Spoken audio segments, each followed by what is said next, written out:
Is going live January 7th, 2018. And I am thankful to get through this Arctic blast in New Jersey. It's very cold. It's been a little bit tough recently, but I'm pushing forward. I don't want to dwell on the negatives. I wanted to go live today. I haven't gone live in a couple days. I try to go live daily. I pick a specific topic to talk about in my live feed, and as viewers join the live stream, I read their comments and we have dialogue. I enjoy that. It's one of my favorite parts of YouTube for me. And if I feel the viewer is unhealthy for myself or for the chat room, then I'll block. But other than that, I do like to talk about anything: sex, politics, religion. Doesn't matter to me because it's all part of life. And some people like it, some people don't, but it is what it is. It's only my job to like my life, and it's no one else's job. You know what I mean? So I define my life and I push forward. So that being said, you guys know it's cold in here, those who follow me, but I want to get into the specific topic that I chose for today. Do children owe their parents? And this is always heavy on my spirit for various reasons through different life experiences that I had. But it came to my mind today because when I was and Renee's on the live feed. Hey, Renee. She says, hey, Sam, working from home today, checking in. Renee, good to see you. Thank you for always checking in. Thank you for your positivity. Working remote to me is a blessing. I know it has pros and cons, but I love working remote. So God bless you, Renee. Stay positive. Stay you. So this subject, do children owe their parents, has always been on my spirit. Dana also checking in, North Carolina. Love and respect to you, Dana. Thank you. It's Miss Kimberly. Houston, Texas is in the house. My guy Dario, who I work with, who once in a while checks in on my live feed. I work with him. I know him in real life. And sometimes he watches my live stream and he goes, who's that? It's Miss Kimberly that you keep shouting out. You know what I mean? He was laughing at me this weekend because I was working with him for a little bit. So it's real funny to see everybody. And he said, who's Milano? I said, this guy Milano. I know him from Miami. Shiloh, hey Sam, warming up here in Ontario. God bless you in Canada. I hope it is warming up. Yes, the cold spell hopefully will pass. It's still the winter. The winter is always going to be the winter. Is global warming real? No one knows. Pollution is real. So don't pollute. And green energies to me is the future. You can go in a circle and be politically contentious and say, is global warming real? Look, every winter it's still going to be winter. Okay, it's not the end of the world. I think global warming is debatable because the ocean temperature, the atmospheric temperature only increased 1 degree over 100 years. So they don't know if we're in a cycle throughout the course of history, like dark ages. We don't know if we're in a cycle or if we're in an actual trend up change. But what we do know is pollution is real. If you don't believe that, start your car, put your mouth over your exhaust pipe and breathe it. What's that? Greenhouse gases. What's that? Pollution. What will you do if you breathe enough? You'll die. So is pollution real? Is pollution harmful? Hell yeah. Is global warming a contentious debate that leads nowhere? Hell yeah. Okay, that's how I feel about that. It's Miss Kimberly, laugh out loud. Tell him I said hi. I will. It's Miss Kimberly. Got a lot of guys checking in on you, but too bad he's married. He's a good guy and makes a lot of money. It would be a good fit for you, but I can't co-sign adultery. It's not going to happen. All right. That being said, I got off track a little bit, but that's okay because I want to connect with you guys. I love that. That's my favorite part of live chats. My topic for today: do children owe their parents? Like I said, this is always on my spirit for several reasons, but today it came to mind because when I was pulled over at Starbucks, I was driving down south. I work closer to New York City, and then when I'm off, I usually try to, get away from the crowds. And so I was driving down south or whatever, doing a little bit of driving, pulled over to get a Starbucks. And I'm sitting there just drinking my Starbucks with my heat on blast because it's 0 degrees basically. It's starting to warm up a little bit. Tomorrow will be warm, but it's very cold. So I'm sitting in my car, got my heat on, drinking, just reflecting, wishing I was in Florida, kind of cursing the world a little bit, but trying to remain thankful. And I see this old lady park next to me. And the first thing I do is curse her. Why? Because I try to park away from people so people don't bother me. So the whole parking lot's empty, pretty much. So for some reason, all the close spots, she wants to park like directly next to me. I said, what the fuck is that about? So she parks next to me. And as soon as she gets out, she's like eyeing up my car. So I'm like, oh shit. I try not to make eye contact because I don't really want to get in a conversation too much. But either way, so I'm drinking my coffee. She starts to eye up my car. She's looking at my car, etc., etc. So then she starts to approach my driver's side. So I said, all right, let me be friendly. So I roll down my window. I say, hey, how you doing? And she goes, hey, how you doing? And she goes, I was just admiring your car. I think you got a real nice car. I said, thank you. I appreciate that. And then she looked around. She goes, do you live in your car? I said, yeah. I said, I enjoy it. Now I'm confident to tell people that. I used to be very insecure about it, but I don't really. So bottom line is, she goes, oh yeah, really?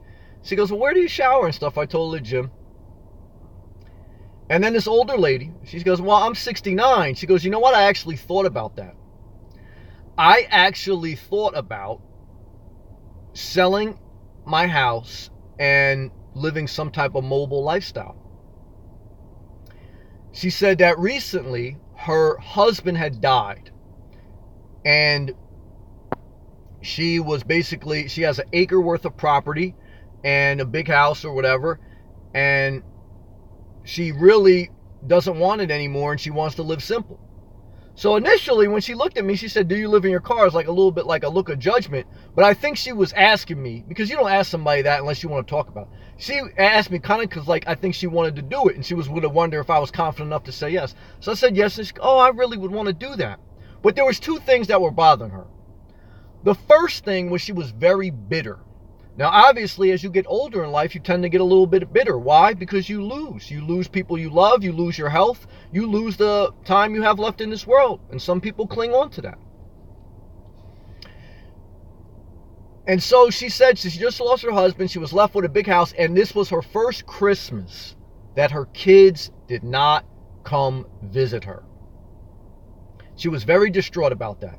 Out of everything in the conversation, the biggest thing I got was a spirit of bitterness and anger towards her children for not spending time with her in Christmas. And so I just listened to her, because I can tell when somebody needs to just vent, and I said, all right, let me just listen. I do try to, so I just listened to her. I let her go for a little while, and then I said, all right. I said, one is I hear you, and so I can hear your pain. I can hear your frustration with life. I said, well, the first thing I would tell you is, one is, I hear you're hurt, but I want to be honest with you. Once you have children, your job is to raise children to their adulthood and help them as much as you want, do what you want, take care of them well. But when your children are adults, it's their job to live their own life. When you decide to have children, you don't ask your children to be born. You say you want children because, you want to be with your husband, you want the gaga goo goo, you want to celebrate the holidays, but your child has no say in whether they're born to this world. So from age 0 to 18, you raise your child, you get to tell that child what to do, etc., etc. Then when they get old enough, if they start to define their life, and they're going to need your help to be self-sufficient. Why? Because everyone needs help to be self-sufficient.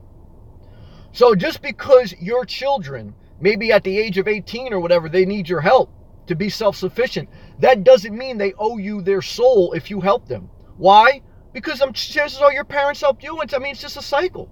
And everyone needs that help to get out of the nest. But then once you give your kids your help and they finally start to fly on their own, they don't owe you their life. They don't owe you their soul. It's their time to go out there and either have another family or live by themselves or do whatever they want and then spend their holidays and their days and their money however they deem fit. If you had children just so they can owe you their life, and just so they can take care of you, then that's a selfish-ass move, in my opinion. And now, I didn't say it this roughly, but this is the whole process. But I did say, look, once you have children and they're adults, it's up to them to live their life. Just like you got to live your life, right? You told me that you got married, you had a family. I'm sure you left your parents and you didn't spend all the time with them. But now that her husband died and her children are grown, now she's upset with the world and mainly upset with her kids. And now she's got this big house that her husband left her with. And we know how hard it is to downsize. Very hard. It's very easy to acquire. It's very hard to downsize. So now she's frustrated because she's got nobody to help her downsize. But at the same time, she decided to get married. She decided to buy a bigger house. She decided to have children. And now she's mad at the world. No one to be mad at. And her health is also starting to fade. She told me she just had a surgery and now this and that and that. I said, look, I hear you. I said, one, I think downsizing is wisdom. I said, but two is I see obviously it's very hard. I know it's hard from my own experience. And I said, you're putting a lot of anger towards your kids. You have to let that go and you have to let your kids live their life. Certainly children, which I do with my mother, you should spend quality time. But, you have to live your life. Your parents live their life. And that's what I got from her. And then the other thing I got from her after I kind of said that, and she said, well, you're right. She goes, because to be honest with you, when I had my children in my womb, I have good intuition, and women tend to say they have good intuition. She said, I had good intuition, and when I had my child in my womb, holding her in my stomach, I knew what type of child I was going to have. A mother knows. I knew what I was going to give birth to. I have no one to blame but myself. That's what she started to say. And the truth started to come out. That she knew what she signed up for. She knew what type of children she was going to give birth to.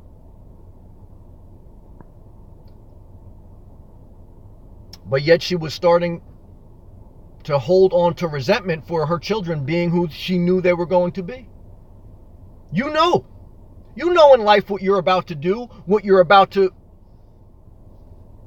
create, and what you're about to etch your history in.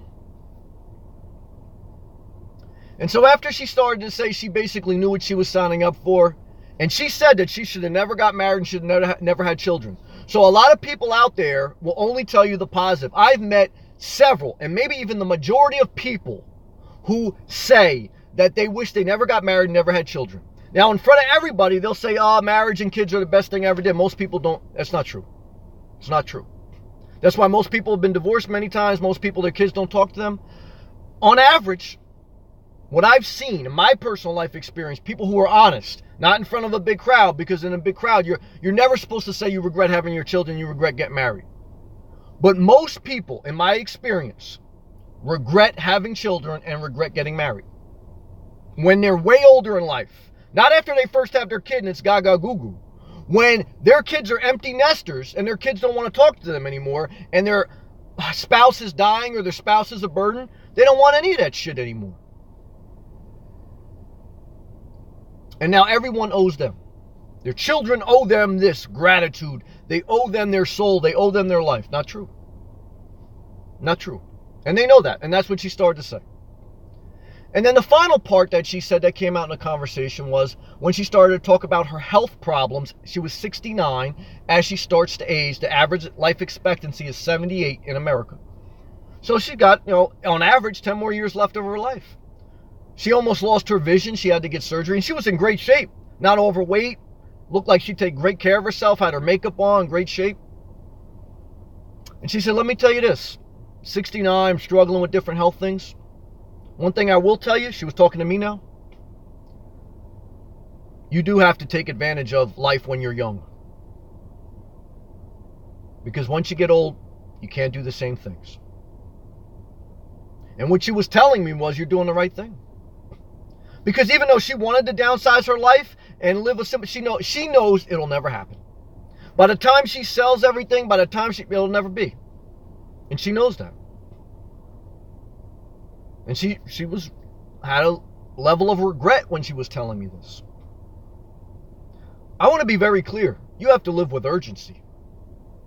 Don't rush, but you have to live with urgency. You aren't going to be able to windsurf when you're older. You're not going to be able to paddleboard. You're not even going to be able to canoe. You're not even going to be able to downsize and live mobile. You're not going to be able to do many things you want to do. Getting up, getting changed, and getting to the store will be one of your biggest accomplishments when you're a certain age in your senior years. So if you want, and if you have certain dreams, you better get your ass up and going. You better stop waiting for the summer. You better stop waiting for the spring. You better get your ass out there and go. And you better not sit around and wait around for 2 decades for your parents to die, and then you're 50 and then you don't know what to do. Because a lot of times I see that people hang around certain areas just because their parents are there, waiting basically for their parents to die. Then their parents die. Then they're caught in a 5-7 year litigation trying to liquidate the estate. And then They're 55, they're finally free. And it's too late in many cases. This is what's really on my spirit after that conversation with her, and I've touched on this subject a little bit before in the past. But yes, children should love their parents if they want to, and if their parents raised them right. But I'm not going to sit here and give you, like, you know what I mean, the Bible in on context, which, you know, love your parents, honor your parents. I know that's a commandment, but, you know, let's be honest too, a lot of parents don't, you know, follow. A lot of parents, look, at the end of the day, once you're an adult, you have to live your own life, period. Okay? Because a lot of parents that you had, they committed adultery. A lot of parents, you know what I mean, they've slandered, they've done all, I mean, look, everybody's got sin. Let's not start trying to, you know, recount the Bible here. You know, I remember a parent that used to be a drug addict. And when his kid used to act up, he said, what does the Bible say? The Bible says honor your father and mother. But here he was, a drug addict. So look, you know, don't start throwing that, you know what I mean, commandment around and those scriptures around just to manipulate people. At the end of the day, if you're not hurting anybody and once you're an adult, you got to live your life. You don't owe your parents don't owe you. Look, your parents wanted to have you. They wanted to do, they signed up for it. You didn't sign up for this life. You were brought into this world involuntarily. And when you're an adult, you get to define your own life. Very important. And you better start defining it and you better start living it because time is of the essence. Not neglectful. Like I say, I spend quality time. I make sure that I do certain things.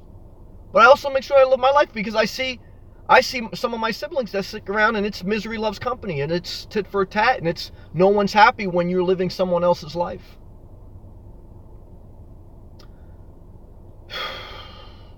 So it was a powerful conversation I had with this older lady. And I wanted to share my thoughts around that. And let me get into some comments. It's Miss Kimberly, 3 laughs to the side. I was just saying that to myself a few days ago. I don't know why people park so close when you park so far. Oh, huge, huge pet peeve of mine. I think it goes back to the tribe mentality, the herd mentality. That the majority of people don't feel safe by themselves. They like to be close to the pack. And you have, whether it's introverts, whether you have leaders, whether you have people who are more individuals, they don't want to be by a pack. They go out of their way to get away from the pack. And a lot of times the pack goes to them. And so you got to be careful. And, but that's what it is. You know, I mean, I don't like total isolationist. But, you know, if I go park away from everybody, I don't know why people park next to me. I hear you, it's Miss Kimberly. Dana, in my case with my parents, I have to say no. My foster parents were great. I love and respect them. I would do anything for them. I do things for people with love, not because I feel I owe them. Then amen. And that's you. Amen, Dana. And that's how you have to live your life. And I respect that. And amen. I hear you. And I respect that perspective as well. It's Miss Kimberly. That's right. Exclamation mark.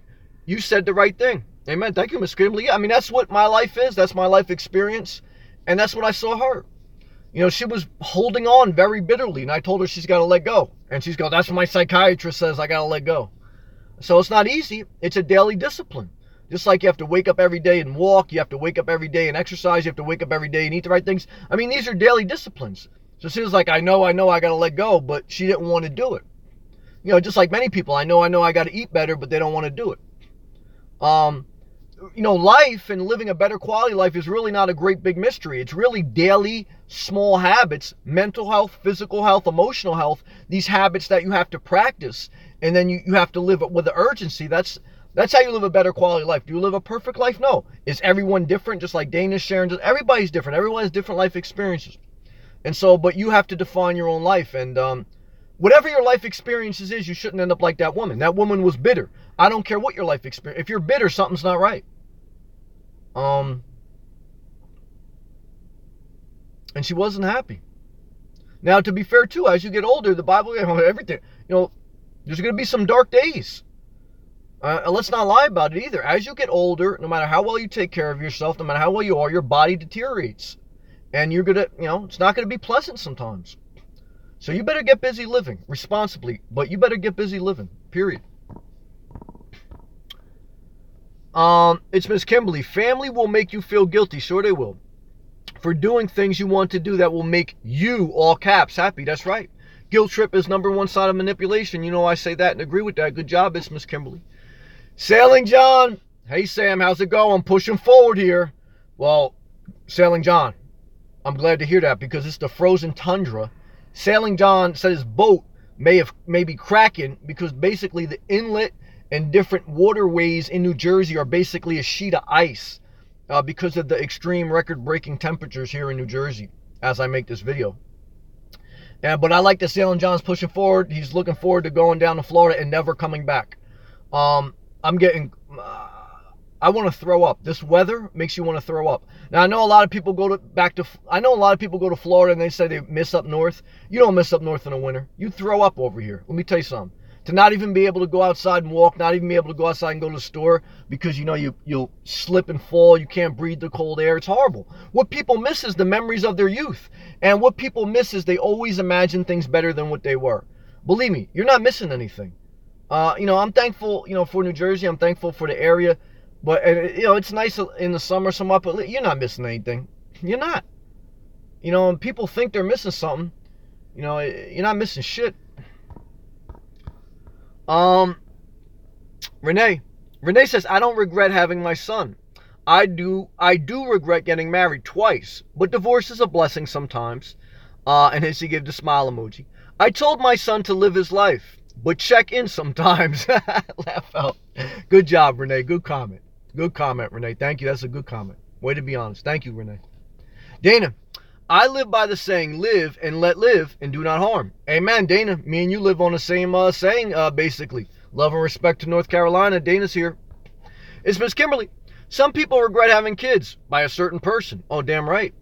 I mean, I'll be honest with you. It's only by the grace of God I didn't have kids by a certain person. So I don't want to sit here and tell you that, I made all the right decisions. Some things just, you catch some breaks along the way. So I'm certainly not trying to sit here on a high horse and say I made all the right decisions. Everybody else should be ashamed of themselves. Hell no. If you live long enough, you realize only by the grace of God that, you were saved from certain poor decisions. So I'm certainly not sharing on this topic to say, look, I'm just saying be mindful of these things. Push forward and beyond just, children owing their parents, her other problem was, she waited too long to get going with her life. And, I don't know, but it definitely she wanted to talk about it because she came and she made a point to come talk to me. So one, it was a blessing because I got a lot out of the conversation. I'm glad she did. And two is there's a lot of powerful principles in the story I just shared for those who are really trying to listen. Linda, Ontario, Wisconsin, triple question marks. Hi to all. No, I think it's Ontario. That's in Canada, isn't it? Linda, is that Ontario, Wisconsin? Is that where that is? Dana, hey, Linda. Yeah, Linda's checking in from Florida. And Tammy also checked in from Florida. She says she's thankful to be there. Milano told me it's 70 degrees in Miami.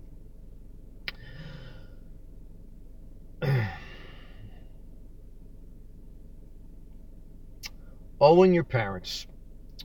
Well, I mean, that was just one thing I was thinking about. I was thinking about so many different things over the course of the past few days that I had on my spirit. That's just one of them, and that kind of came up during the course of the day.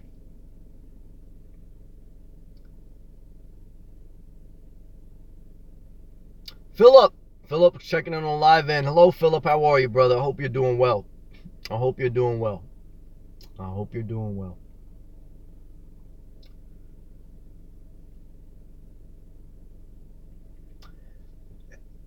And persistence. Persistence is the other thing I want to share with you today. Amaria says, greetings from the frozen south. Well, it's not. Well, greetings to you, Amaria. It's not as bad as up north, but I know even the south is getting colder temperatures. Phillips, great. Hope you're doing well. Smiley face and a heart emoji. Love and respect to Amaria and Philip. Thank you both. I appreciate that. Persistence. That's the other thing. It's a little bit unrelated to this topic, but it's on my spirit, so I'm going to share with it. There was a parable about an old widow who didn't care about people and didn't care about really anything in life. But she was such a nag. She was so persistent in asking for what she wanted that the judge had to basically give her what she wanted. So the nagging, the persistence, the constantly speaking her voice got her what she wanted. And that's the other thing as we approach into this new year, what I want to share with you. Whatever you want in life, you're going to have to be persistent. And you're going to have to continually be aggressive. Aggressive to the point where you almost borderline bother people to get stuff done that you need to get done. Very important that you to make traction on this new year and on your life and on your goals. Persistence. And keep nudging people. Keep nudging, until you get what you need to get. I think that's important. Milano, let me read it back. Linda, hey, before I lived in Ontario, I said Canada. Yep, it's Florida is cold. And Milano's in Florida. Milano says, Sammy, now it's 68 degrees Fahrenheit. It's 20 degrees Fahrenheit, and it's actually warmed up today because it's going to get a little bit warmer. Thank you, Milano. Good to see you. Sailing John, mom, dad, sister, wife, dog, all gone beyond. Blessed life, and kids have their own. Guess time to let go. Yeah, we have to let go. It's just, I don't know. I think it's just a problem because, you want life, you want life to stay the same. And, parents want their children to be children forever. And I think a lot of time what I've discovered is that parents get upset as they get older. I'm talking about when they get older, when they get into the senior years, above 60 and up. They get a little bit angry, upset, bitter, etc. Sometimes, not all the times. Because, their fun days of raising their kids and doing certain things are no longer there. And so they take that frustration out sometimes on the children because they want their children to be small again, where they're in control and they don't have to worry, but they're not in control anymore. For the majority of their life, they were in control, and they're not. Once your children are adults, you really have little to no control. And the only time I've seen that parents try to exercise control is if they help their kids, and then because they help their kids, they feel, well, now the kid owes me, and they have to do what I say, even though they're adults, and that's a shame. That's a shame. It's a dynamic. From what I've seen with most people too is, most people don't take care of their parents when they get older. Even parents now, people who are 65 right now, did they take care of their parents 100% when they got older? A lot didn't. Some did. And sometimes it's better for people when they're in a care facility, a senior care facility. That's what the other thing the lady was saying. Well, I was thinking about selling everything and downsizing. I was also thinking about moving into a senior care facility. I said, well, that's an option, whatever you feel is best for you. I said, it's certainly, I would think, better to be in a senior care facility than to have a family member take care of you that they resent you for it. I don't think you want to have, just because they're a family member, I don't think you want them to take care of you if you know their heart isn't in it. Because you can be in the comfort of your home, but you can be taken care of by a family member that doesn't want to take care of you, and you can feel that resentment in the air. And you're better, that's why a lot of times, like I say, people think sometimes you're better off in a senior facility. Because you're with other like-minded people, and you're with professional caretakers, and you're not with people that have their own lives to worry about. And, I don't know. But that's my main subject. I don't want to, it wasn't a thing that I wanted to go overboard on, but it's something I definitely wanted to share because it stood out in my mind. Milano, it depends how you're educated your children are. If you treat your children the right way, yes, I would agree with that. And I will say again, my mom treated me the right way. she gives me the freedom to live my life. So I want to be clear. I make sure I spend quality time with her and take care of her. But that's why I stay, around and stuff like that, because she gives me the freedom. But I have to, have that freedom. If somebody feels like, they can't give me that freedom, then we're not in the same page. I agree with that, Milano. That's Linda says, that's right. You don't ask for a bike. You ask God for a red bike with a belt. That's right. That's right. You ask for a specific thing. But, like I say, you have to let go. Letting go is a daily discipline. And it, it is what it is. I think, a lot of hurt that I see out there is related to children and parents. I would think the majority of hurt and the majority of relationships come from that. And mainly it comes from children and parents not able to let go of their childhood and their young being a parenthood. Children can't let go of their childhood and parents can't let go of their parenthood. But when both the parent and both the child are adults and they're two separate entities in one sense, you have to let go of all that. You have to let go of, the mistakes, and you have to also even let go of sometimes the good times. You have to focus on going forward. I've certainly been around siblings that all they want to focus on is childhood days. I'm over that shit, good and bad. I am thankful for both, but I'm way, way past that. And I know that that's why I feel like, I'm in a healthy place. I have a healthy mind. Nothing's perfect, right? You still have to every day fight off certain things. But I see people that struggle mentally in their life, and that mental harm, that mental hurt, that mental illness, whatever you want to call it, it manifests in other areas, physically, spiritually, etc. And most of it comes back to they can't let go of the past. Whether it's parents or whether it's children, they want to replay the past. They want to relive it. They want to dissect it. They want to try to do different things. You can't live life backwards. You just can't. You can't condemn yourself and you can't condemn others. You have to just let go. You have to let it be, and period. And then you have to just, go forward. But you're not going to go back. How many movies did I see, like when a parent hasn't talked to a child in however many years, and then that parent shows up to the child's birthday, like when that child is in their teenage years or when they're in their young 20s, and the parent shows up with a teddy bear, and the child says to the parent, thanks, but I'm past that season of my life. You understand what I'm saying? I'm in a different season. And you have to let go. You have to let go. Milano, that is the best that you can do. That is the way grandchildren are treated different. Yes, grandchildren are treated different. Good point, Milano. Good point. Grandchildren are treated different because, you feel like you have a second chance to just be a loving, caring person. And, grandparents in most cases, there's exceptions. But in most cases, when grandparents are just being grandparents, they don't have to give much discipline. And they don't have to give much structure. A grandparent's job, why it's a blessing sometimes to be a grandparent, is because you're just there to be like the fun, loving, no responsibility grandparent. You don't have the burden of the hard work of being a full-time parent. You have in most cases, you have just you come see me on the holidays, or you come see me once in a while, and I give you back to your parents, and they have the financial, emotional, and physical responsibility to take care of you full-time.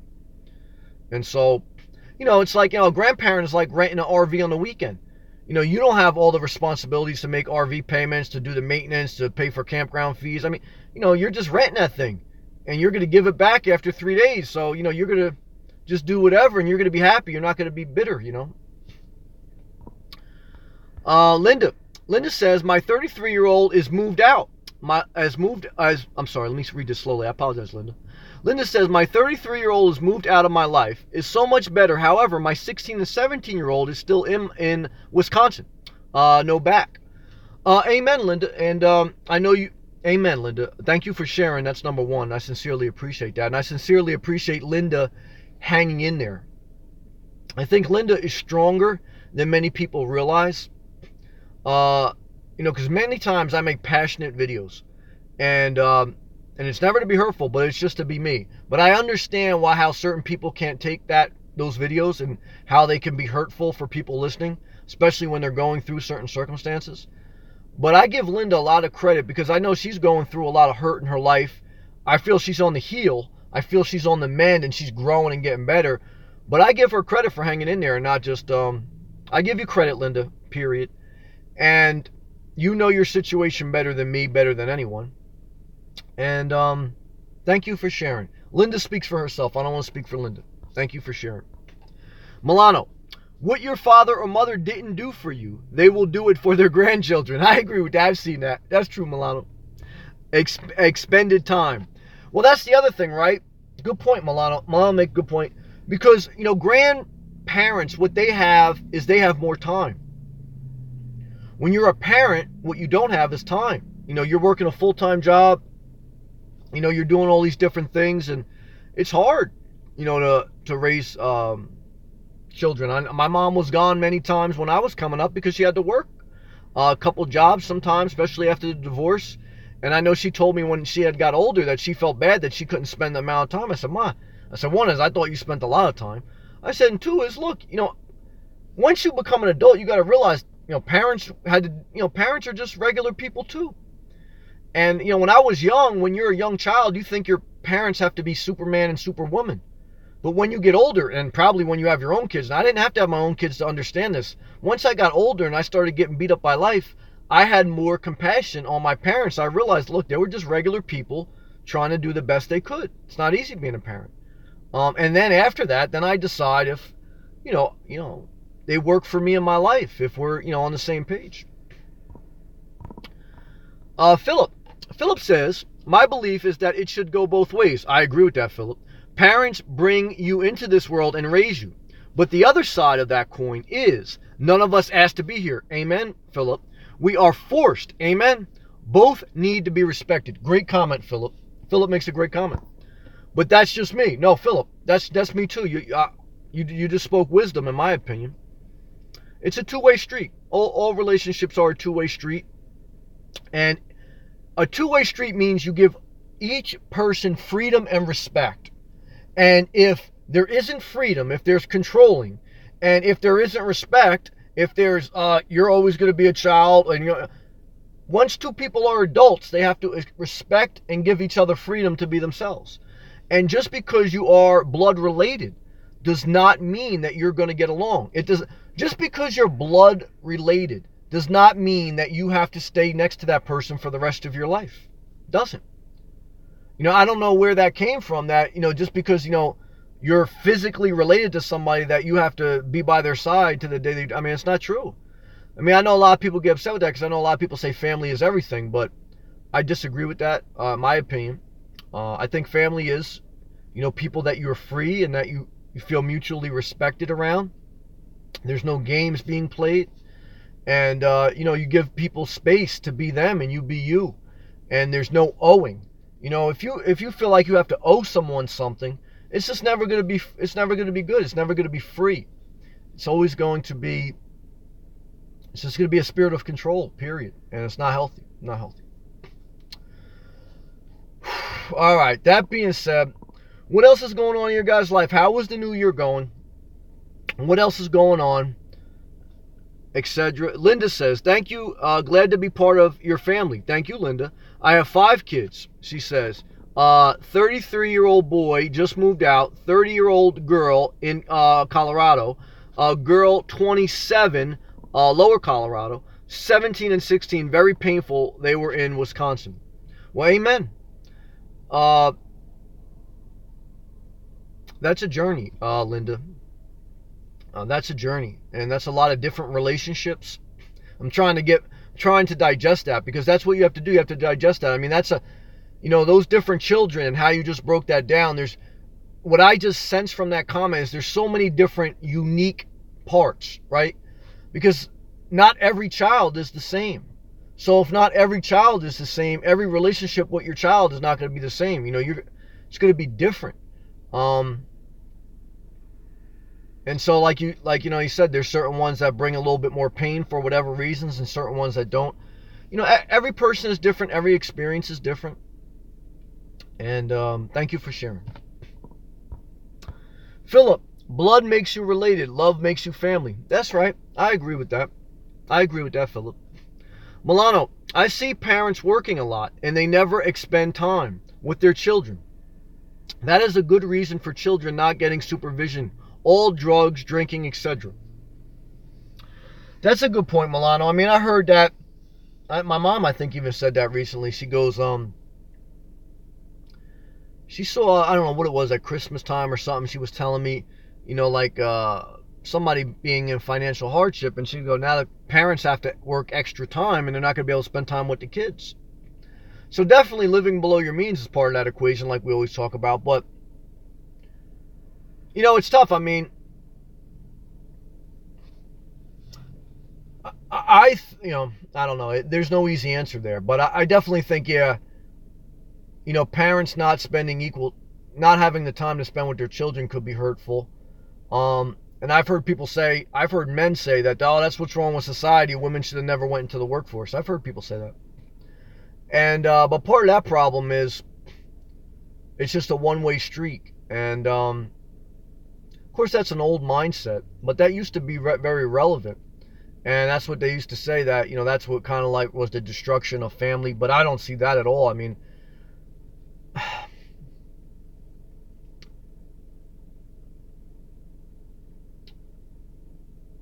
you can live a simple life. You can live a simple life. Both parents can work or one parent can work. Doesn't matter.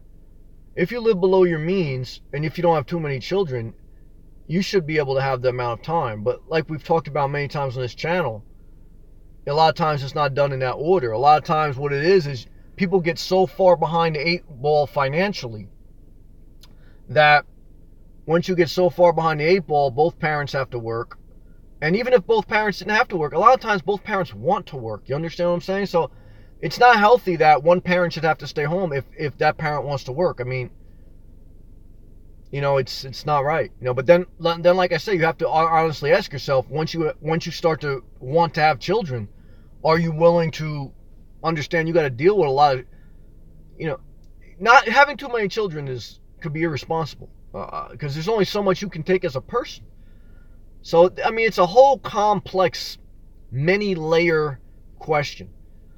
I don't have all the answers. I haven't been through all the experiences everyone else has.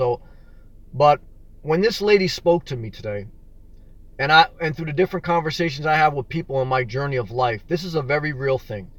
Parents and children, and specifically when they get older, and the spirit of parents are feeling like their children abandoned me. But many times, from what I'm hearing and what I'm seeing, the children didn't abandon their parents. The children just became adults, and they decided that they want to live their own life. They don't want to come to somebody's house on Christmas every day and live the traditional family thing, or come to their house every Sunday night and have whatever. They decided, they're not doing that anymore. Those old ways are gone, and they want to do something else. And the older parents can't accept that. And so they feel like, their children let them down. But it's really not the case. It's just the children got what they needed to be self-sufficient, and then they flew away. And then the mother bird or the father bird was just sitting there saying, why don't you come back? But just not the way human nature works. I mean, sometimes I Googled, I don't know how this is coming up, but this is what I'm sharing with you. I Googled the other day on YouTube, eagles, the bird eagles, the eagles attack. And I was looking at different eagles and how they attack their prey. And there's one fake one out there, like where an eagle picks up a young child. That's actually it was computerized. It was made up. It has 12 million views on YouTube. But there was a one National Geographic I saw where eagles attack. Eagles are a phenomenal animal. They're a raptor. If you ever, you should look into the eagles and how they kill their prey and how they capture their prey. So there was this eagle, and he was basically flying above head, and he saw these young baby mountain goats.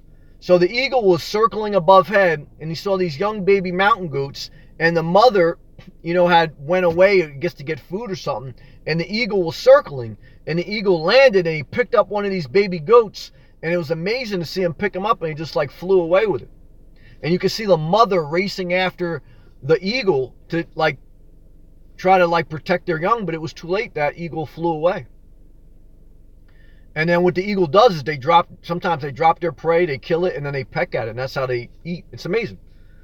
But that's just extreme circumstances. This is like every day. But what I'm trying to say is that whole cycle of Mother Nature, and if you look at animals, and if you look at the National Geographic Channel, and after the parents protect their children at that infant state, those children get older, whether they're mountain goats or whether they're men and women, and those parents just aren't around anymore. I mean, it's a different way. The baby goat doesn't stay young forever. You can't protect your young forever. At a certain point, they have to go out there and they have to just live their life. And in my mind, somehow that all connects. But I may be losing some people on that. But this is what I'm sharing with you. And that's it. Let me get to some comments. I just keep rambling. I'm sorry, I'm backed up on some comments here. Linda says, New Year, ! I agree with that. Sophie, hey Sophie. Sophie says, hey everyone, hey Sophie. Linda, first and third month, X. I am 2 from very bad, X Wisconsin. Yes, Philip, but this year is healing. Amen. We'll be with kids again. Amen, Linda. Philip says, hey Sophie. Linda says, hey Sophie. Randy P. If you never talk to your dad, for instance, as an example, you stop talking to him for years and years, and he dies, would you go to the funeral? Let me see if he kept going. So no, let me answer that question. No, I wouldn't go to the funeral, Randy P. If I stop talking to my parent, or if I stop talking to anyone, there's even been people that I know that passed away and I don't go to a funeral.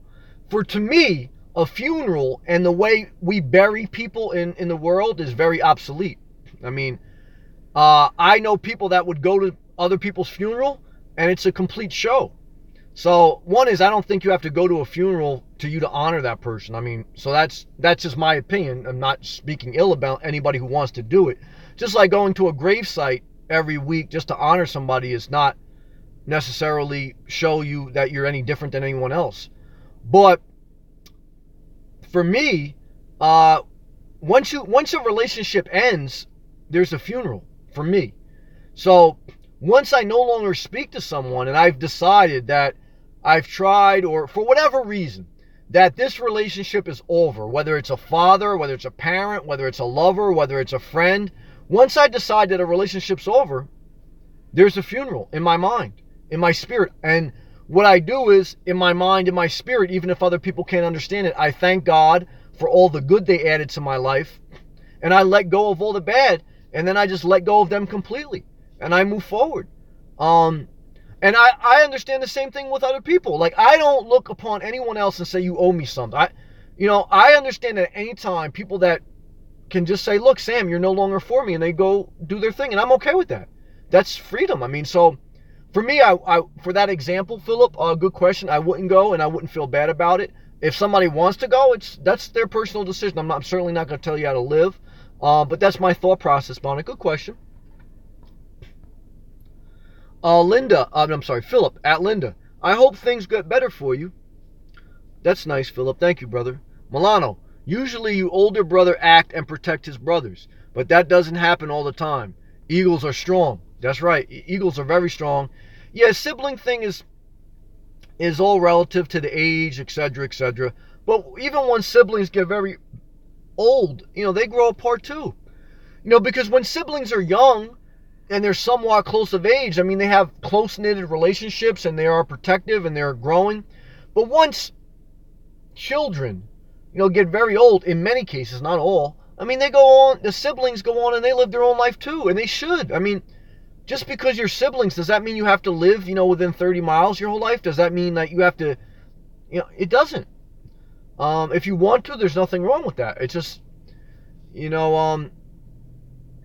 I think what it is there's a dynamic, because, when you're not in a society that has evolved such as us for decades and decades in different societies and in different third world countries, a lot of times families stay so close. Why? Because it's a means of survival.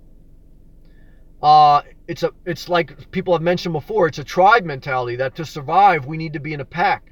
That's why, just like, my great parents and just like other parents that immigrated to this country, they stay together and they're very tight knit. Why? Because they're coming from another country. They're migrating into this country that's a whole different language, a whole different culture. The only way for them to survive in a lot of cases is for them to stick together. And that's why, the first generation of immigrants that come here, they keep their original dialect and they keep their original family ties because that's their means of survival. And that's how, until the following generations evolve, which I'm part of that following generation that evolved, that's the way it is. And that's like what my grandfather could never understand, like family is everything, you guys, because that was him growing up, that was his way of being, to survive. But that changes over time. People can't accept change. Renee, as I downsize, I have some of my son's childhood items. Asked him if he wants them. He said no. He says he has the memories. He said, Mom, go do you. He's excited about the RV nomad life, adventure, laugh up for me. That's a healthy relationship, Renee, and I love to hear that. Now, Renee, I think Renee's thinking about, she likes the, what was that? The Chinook. I think it's a little pricey, but I'm happy for Renee. And I'm happy that you have a good relationship with your son. I'm thankful that your son doesn't need the materialistic items to cherish what you gave him and what you had as a child. And that's magic, and that's freedom. And I think any healthy relationship is based in freedom. Any unhealthy relationship is based in control. And that's the difference. It's Miss Kimberly. I love watching animal documentaries. Interesting the way they raise their young. Very interesting. Yeah, it's pretty wild. I like watching animal stuff too. And sometimes it makes me sad, because it was sad to watch that eagle swoop in and steal that baby goat and watch the mom chase after him. Like, I almost wanted to cry. It's very sad. But this is what I'm trying to tell you. This is all part of like life. And that's what you get when you watch like the National Geographic. Like, this is just the way this, nature cycles. Nature cycles through birth, through nurturing, and then flying free, right? That's like the cycle of life. Birth, nurturing, support to grow to be an adult. Then that adult sets off to fly, and then the parent dies. That's the cycle of life. And then it starts all over again in many cases. So that's very powerful. Milano, are you waiting for the eagle to be dropped in South Florida? Milano, I don't know, Milano. Good question, Milano. Good question. I'm waiting for a remote job, 100% remote job. I'm just a little scared I wouldn't want to leave my job right now. I'm 37. I get paid good. I work with good people. To totally leave that and to just go off my savings and just hope my investments sustain myself at this time, I feel is too premature. And so that's my main reason holding on. Believe me, when I see days like this, I want to throw up. This past week, I wanted to throw up every day. So what am I waiting for? I'm getting closer. I'll just say that. But I just want to do it responsibly. I don't want to do it. And am I waiting for my mom? My mom's still up in New Jersey. If I go down there, could I get her down there? Maybe. I don't know, but my main thing is my job. I would really like, my goal this year is to see if there's, I would love to have some type of remote job. But I thank God for my management and for people I work with. They're so good. And I'm good at my job. Sometimes I have to work hard, but I work with great people, and I'm very thankful. So that's what I'm waiting for. But believe me, you think I didn't ask myself that today when I couldn't walk outside because it was fucking like it was like Alaska out here? I said, Sam, what the fuck are you doing? So I don't know. Good question, Milano. I'm waiting for something, but it ain't the eagle. Good question. Randy P. I owe my dad a lot of money, several thousand. Thank you for sharing, Randy. And stop talking to him. Do I owe him back the money, or should I cut off all ties, even financial? Thoughts? Well, one is, Randy, thank you for sharing. Thank you for sharing and being honest. Thank you, Randy. Let me share with you my story, and then I'll answer. So, I had a relationship with my father. He lent me $5,000 when I first got my house because I got laid off from my job and I couldn't make my payments, and I was still working. I was working odd jobs, but I didn't have enough money to make my car payments and make my house payments. But I wasn't like just sitting home not working. I was still working, but I was in a deficit. So he helped me. He gave me $5,000. And then once I got back on my feet, I said, well, you need to be paid back. Let's work out a payment plan. He says, no, don't worry about that. That's my gift to you. And like he said, his parents helped him when he was younger.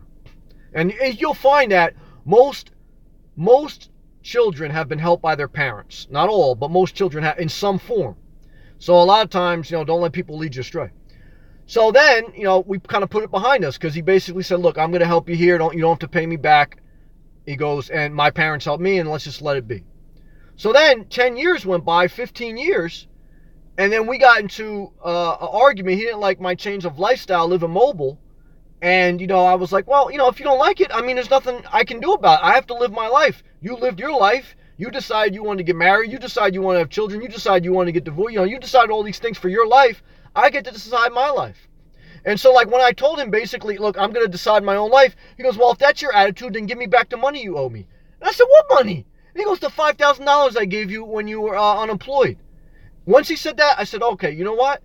Then I totally erased him out of my life, because for somebody to be that spiteful, I don't want them in my life. And I wrote him a check for $5,000.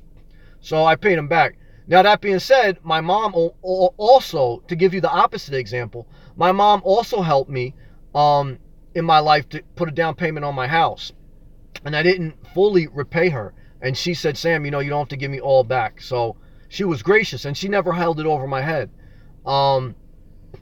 So I'm sharing all that to share, just to be honest with you as well. Most people you'll see, they've been helped by their parents. And she was helped by her father. And my father was helped by his parents. Come on, everyone needs help to be self-sufficient. Don't let anybody fucking give you this self-made shit. Look, we're all self-made to a certain point. But to all point, everyone's been helped. Donald Trump was helped. His father gave him $1 million to start his business. Whether he paid him back or not, everyone needs help. Okay, so it is what it is. And when you have a lot of money to start off, you have a better chance. All right, I don't want to get on politics. But what I want to tell you is, that's my story. So I have to repay your honesty with my honesty. The next is, one is, I don't want to tell you what to do because I want you to define your own life, Randy. What would I do? It would be depend how much I owe him, and depending on, your situation with your father and all the circumstances beyond what you can share in just one comment, because I know you can't articulate in one comment your entire life with your father and the whole situation. There's no way you can do it in context. So I just say that I trust you. You know better than me what your life is about. I've shared with you what I did with my life. I definitely believe that if you feel that relationship isn't healthy for you, you should cut them off. Now, as far as should you repay him money, there's so many different points that could be put in context. If he let you borrow one money and he said, look, you have to pay this back or else whatever, or if he gave it to you and said, look, you don't have to pay it back, but then as soon as you didn't do what he wanted you to do, then he said you had to pay it back, then that's not fair either. So I don't know the whole circumstances, so I don't think it's wise for me to answer, but I think it's helpful for you, based on what I just shared, to then take that and then put your own twist on it, and then your situation better, and then you make a decision. But I think that's a great comment, and I think that was a good 5-minute sharing that I think helped a lot of people. Milano says, yes, your financial responsibility still. Well, it all varies. I don't know Randy's situation. I'm not going to totally agree with that, because I don't know his situation, and I don't know the context of what that money was borrowed or given, and I don't know the other things surrounding that, and how Philip was raised and how his father was towards him. So I don't want to put a burden on somebody that I don't know the whole context. I believe most people know in their spirit what they want to do, and all people need grace. So, Randy has to do, I'm sorry I said Philip. Randy has to do what he feels best. Good question, though, both of you guys. Good comment. Joe Humphreys, the UK's in the building. Joe says, hey, Sam, thought you'd blocked us English folk from viewing this. Joe says, hey, Sam, thought you'd block us English folk from viewing your live streams when you didn't appear for a few days. Hope you're well. God bless you, Joe. I blocked a lot of people. Some people I feel bad about blocking, but I have to sometimes, I mean, I look, I hear you, Joe. Thank you. Good comment. Joe made me laugh. Good job, Joe. Joe, do your own parents feel like you owe them anything? Well, I guess I didn't read your comment fast enough. I think I just shared. My mother, no. And my father, yes, and I repaid him. And then after I repaid him, I said, I don't want anything to do with you because I don't want to be in a relationship like that. But that's why I'd say I can't answer Randy's question, because there's so many other parts. There's so many other stories with my father throughout the course of my life that there's no way I can explain to you in one live feed. So, look, at the end of the day, once you're an adult, you have to do what you want, right, wrong, or in between. If you don't want to fuck with your parents, if you don't want, look, if you give money, to a friend and your friend doesn't repay you, it's your own fault, because you shouldn't be giving out money if you don't want to repay it. You learn that in life. And believe me, your parents are old enough to know. They've been through enough in life that if your parents gave you money, I mean, it is what it is. I mean, so, it takes two to tango. Everyone has to answer that question for themselves. But that's why I say now, looking back, I wouldn't even have got involved with that. I mean, I was wrong for being immature, but I also look at that now, like my parents were in their 40s and 50s. They had to have a level of insight of life. Why would you give money to a 20-year-old person based on a loan if you know what it's like to be 20? Now, me, 37, I would never let my child borrow thousands of dollars and then tell him you owe me, because I know what it is to be 20. You're not ready for that level of responsibility. So shame on the parents for being so immature, and not shame on them if they want to help their kids because their parents helped them. But help is different from a loan. And if you have to give your children a loan, it's unhealthy. I mean, I accepted the loan in certain instances because I was young. I didn't know what the fuck, So, look, you take accountability for it, but like I said, that's what I learned. I wouldn't, going forward, I wouldn't go through that again.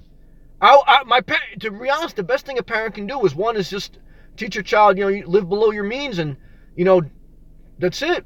I mean, so, I don't know. There's no one answer, but these are my thoughts. It's Miss Kimberly. Wow! Exclamation mark. That was very spiteful. Oh, very spiteful. That's why I stopped fucking with him. I don't get why that bothered him so much, because why that bothers him so much. If you were happy about the choice you made, plus it was a gift, gotta be careful of people's intentions. Yes, it's Miss Kimberly. You get it, and that's what I'm saying. I'm sharing that with you, but my relationship with my father in context is since I was born, that's just who he is. He's a spiteful person. He's a spiteful person that voted for Trump. That's what it is. And, he's that type of spiteful person. And me and him just don't see eye to eye. And, I was the last child of his that spoke to him. His other children left too, because he's too much to deal with. He could be great, but he could also be very spiteful. And it's not just with his children. He's like that in real life. I mean, he's had restraining orders put on him against, like, the mail lady. There's so many different stories. I say I can't put, and Randy can't put it in context. You can't put in context in one conversation. I know my parents, you know what I mean? And you know your children.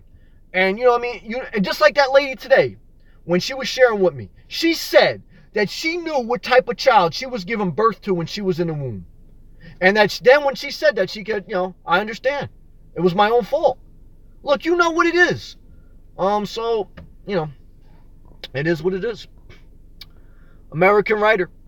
Dr. Sammy. Oh, Arizona's in the building. Dr. Sammy, why does your dad care about your living in your car? Because he just, I don't know. I mean, he's a rigid mind, traditionalist, and that's the best way to describe him.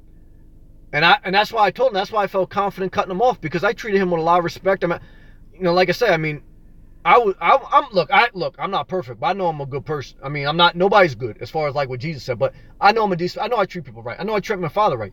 And that's what I said. Like when I knew I couldn't make him happy, when I know I can't make somebody happy anymore, and when I know that we don't vibe, I just cut him off, because like I said, he ended up the same person he was 15 years ago. He never changed.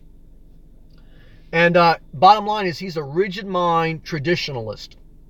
And anything that goes against his rigid traditional mind, he lashes out about, because that's just his nature. It's just the nature of an eagle to swoop down and steal a baby goat. That's their nature. I can't explain it. You know what I'm saying? Like, that's how, like, everything connects. Like, you know, I don't try to explain it. I don't know. It's a great question, American Writer. I'm trying to answer it as best I can. Good question. Good question, American Writer. Good to see you, brother. Love and respect, Arizona. How's the RTR? Are you guys busy down there, American Writer? Randy P. Recently. I missed Randy P's. Yes, I got you, Randy P. God bless you, brother. It's Miss Kimberly. Give what you can afford to lose. That's right. You may never get it back. You won't get it back. And believe me, there has been times I gave away money that to people I never got back. And then as I got older in life, when somebody would ask me for money, I would either tell them, no, I don't feel comfortable, even if I totally had the amount they were asking for. Or if I gave it to them, I said, look, I'm giving this money and I don't want it back. I don't want to talk about it anymore. Because if I give it, then I don't want it back. I don't do loans. You understand what I'm saying? Bank of America does loans. Bank of Sammy don't do loans. Either I give it to someone and I don't want it back, or I don't give it, even if I have it.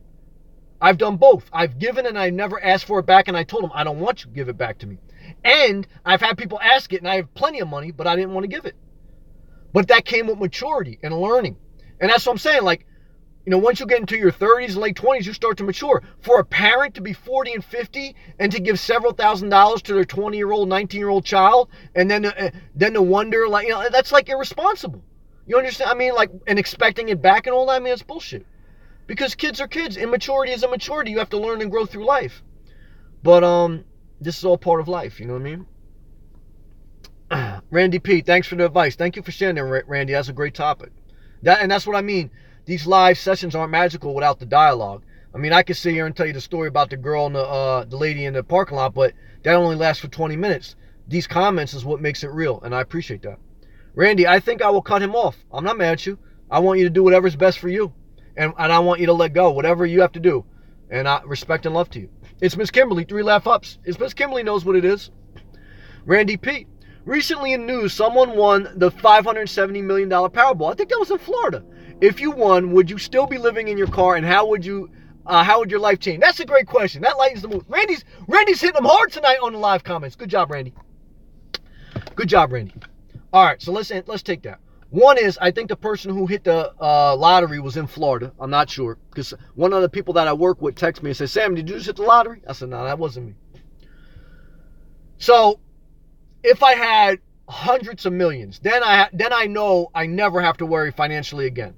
So even now I'm ahead of the game, but I'm not at the point where I never have to worry financially. So now if you give me a few hundred million, I know I never have to worry. So now it's a whole different ballgame. Okay? So now let's just say you gave me 500 million. He says 570 million. Let's just say 500 million. So if you gave me 500 million, I know you have to take out taxes and everything, but it doesn't matter. You give me 100 million, I'm good. Tax free. So you give me 100 million, 500 million, whatever. Would I still live in my car? I would buy a home base, maybe a small RV, but I would still spend the majority of my time traveling in my car. Really, the home base would only be for just to have it in my back pocket. And that's why I'm not pressed now to get it. The home base is really, I would still be living in my car 90 to 95% of the time. The home base would only be for the 5 or 10% of my time. And I would do the home base in Florida. So that's what I'm trying to honestly share with you. I would still do this lifestyle. I would just have that one caveat. But I wouldn't spend much time in my home base. The only thing that would make my life different is this, and then I know without a shadow of a doubt I could quit my job. I have full health benefits for the rest of my life. I can pay for them. You know, I put $1 million in the bank. I never have to worry, even if I blew the other rest of it. And that's it. I mean, really, the only thing that would change is the only thing that would change is right now I'd be in Florida and I wouldn't have to go to work during the day. That's it. As far as like me living in a car, that really wouldn't change. Like I said, I would buy a home base, but I wouldn't spend any time there. And I don't even know if I would definitely buy a home base, to be honest with you. I'm thinking I may, just to have it in my back pocket. But the main thing is I would not have to work. I would have health benefits paid for by myself.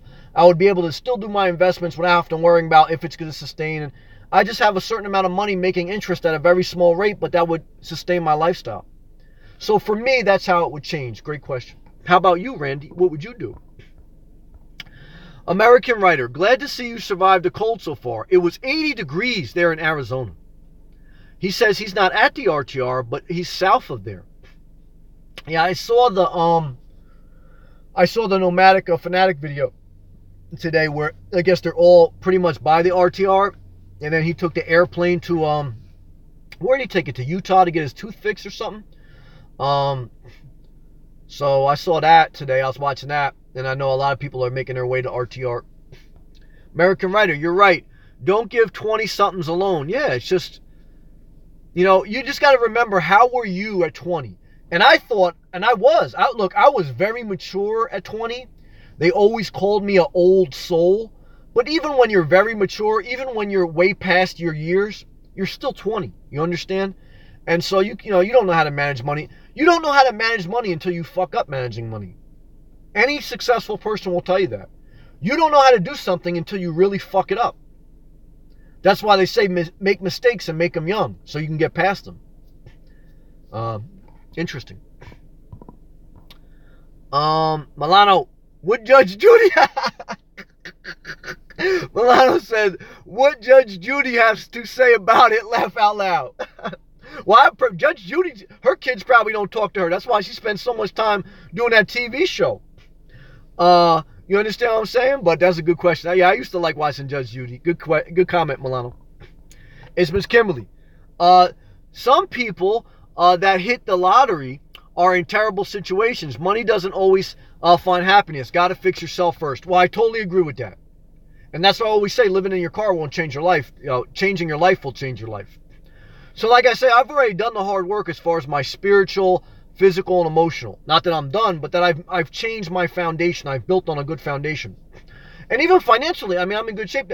The only thing is I don't want to quit my job, live off my savings, and then worry about, in 10 years down the road, like I'm in trouble. So really, right now, the only topping on the cake the lottery would. Yeah, but that's all the lottery does. It just, I'm already happy. The only reason I'm not happy now is because I'm not in Florida. But I have my health and I have everything, so I'm already happy. But Miss Kimberly is 100% right. Lottery won't make you happy. It'll just help you in one aspect. It'll just enhance who you already are.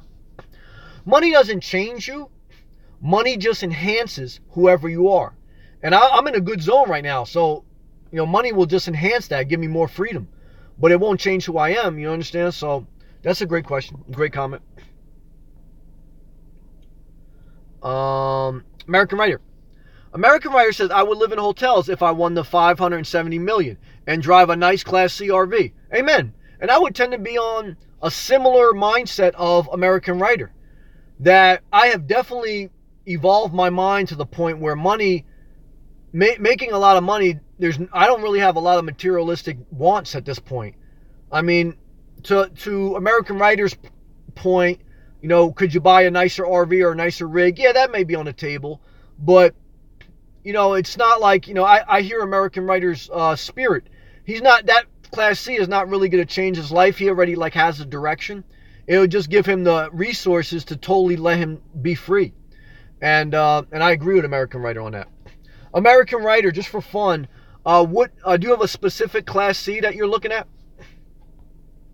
Milano says, Sammy, do you still talk to your father? No, I don't. I stopped talking to him about a year ago. American Writer, he went to the SLC, I think. What's that? SLC. I don't know. Randy, they were from New Hampshire. Oh, they were from New Hampshire. The people hit the 570 million? Randy says, I got a beach house. Do you play lottery, and tips for striking it big? Well, one is I don't play lottery. I used to play. I don't play anymore. And, the only thing I do that's not 100% gambling, but it's a level of gambling, it's risk, is I trade stocks from time to time. But I don't do the lottery. Just for me personally, I don't do the lottery. Do any tips for hitting it big? My tips for hitting it big is just live below your means. Only risk money you're willing to lose, not that you want to lose it.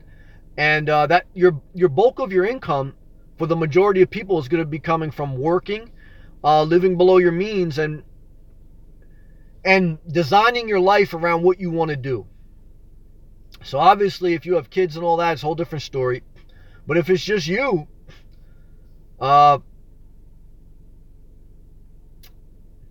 tips for hitting it big is live where you want to live. live below your means and enjoy your life. But you do have to work to get to that point. Like I said, my biggest hurdle now is just kind of living where I want to live. And I could do it now. That's the dynamic. That's why I beat myself up sometimes. I mean, I could do it. But I feel like I'd just be giving up too much, with my job. So that's my thought process. American Writer offline. Yeah, sorry about that. I got knocked off, and he says he's back.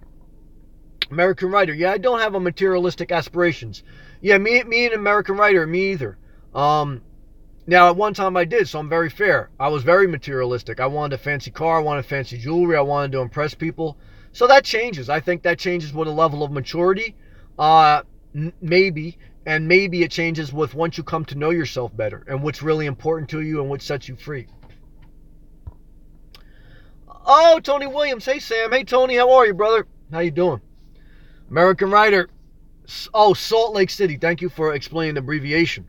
Salt Lake City regarding Nomadic Fanatic. Okay, that's where he was. Okay, that's cool. Yeah, it was even cold there, it looked like. Now, he rented a... See, that's what I agree with Nomadic Fanatic on. That's what a lot of people ask me sometimes. Sam, why don't you get a hotel more often? Like, I kind of feel like Nomadic Fanatic. Like, you see when he got that hotel, like, I felt like Ajita. I felt like anxious just watching him open that door. Like, it's not comfortable. I feel more comfortable sleeping in a car. Now, if it's extreme weather or something, whether I sleep in a hotel or have some type of work accommodations, I'll do that because I'm not going to hurt myself. But 95% of the time, I'd rather be in my car rather than a hotel room or any type of indoor environment. I just don't like it. And so that's what I got also when I watched Nomadic Fanatic's latest video, is that I felt I related to him in that aspect. And because that's what he said. He said, if it was warmer out, he would probably just rent a cargo van and just put a blow-up mattress and sleep in the back of it, and he would feel more comfortable. And that's how I feel. Also, like, I wouldn't like to be on a bus trip for 2 hours with other people trapped like a sardine. And that's what he also said. I don't even like to fly because I feel the same way. I mean, I think about that now. Should I fly down to Florida for 2 days while I'm off and fly back up? It's just a little bit, let me tell you, I mean, it's too much of a hassle for me. I don't like that. I'd rather drive, but it's hard to explain. But people who are similar, they understand what I'm saying. Salt Lake City also, Randy says. Randy, are people really free if they can't live wherever they want? It's a good question. I feel like I would prefer to move, but I have to stay where my job is. That's a great question. I mean, I'm struggling out myself, so I'm certainly not going to be a hypocrite and tell you to, it's tough. Now, I looked at it, there's jobs in a similar field in Florida, but it's at a pay cut. So it's because they have their average salary is way lower, even for technical positions. It's lower than, New York area. So it's all relative. So I remember watching the Kardashians, and I remember Caitlyn Jenner, formerly Bruce Jenner, said that his father always told him, before you start to build your life, figure out where you want to live, and then figure out how to live there, because that will bring you the most happiness. Your environment plays a huge part in your happiness. Now, that also, though, can change over time. You can get bored of a certain environment. You can get bored of a certain climate. I remember that movie Marley and Me, where the dog died, and it was a family that grew up in Florida, and he had got bored with Florida, and he said he wanted to move up north, and he moved to Philly, and it was like he moved to Philly, and he moved in the winter, and it was snowing, and his dog died in Philly, and but he needed to be challenged. He needed to see a new environment. Where you want to live changes. Which keeps you in your certain location are two things: your job or your family. 95% of people stay where they are due to their job and their family.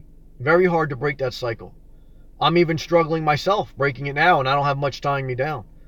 But it's like, it's tough for me because I have been on a job that I didn't like the people I work with, and I didn't like what I was doing. So do you sacrifice your job when you like the people you work with and you like what you're doing? That's tough. just to live in a climate you want to live. Because then the counterbalance to that is, if you live where you want to live, but then you work at a shitty place, will you be happy? I don't know. But there's no one answer.